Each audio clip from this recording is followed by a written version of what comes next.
Florian Neuhauser with RoadRUNNER magazine, and we are here on the border of Tennessee and Georgia, and we are finally riding the new Yamaha Ténéré 700. Now, most of you probably remember that this was launched about 4 years ago. Ever since then, we've been jonesing for this motorcycle, and today was the day we finally got to ride it, and it was epic.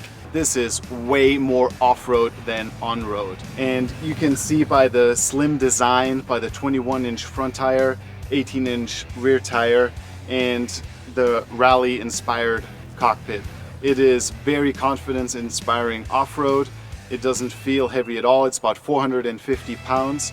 It's more or less the same as a KTM 790 Adventure, and the real centerpiece is the engine. The engine comes from the MT-07, and it's a twin cylinder, and it's very smooth and very predictable.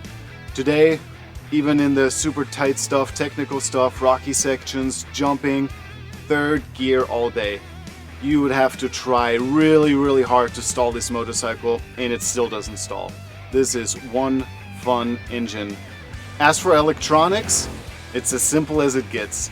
You have a very basic ABS system for on-road, and if you head off-road, you simply push the button on the dash for 2 seconds, and then you're in off-road mode, which means absolutely no ABS whatsoever.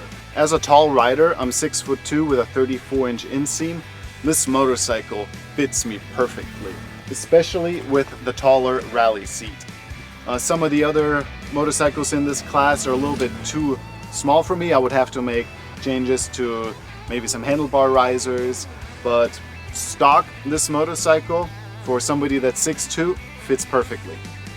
We did not have any luggage on today, but fortunately we'll be taking one of these back to the office, and you'll see several tours with this motorcycle coming up in RoadRUNNER magazine.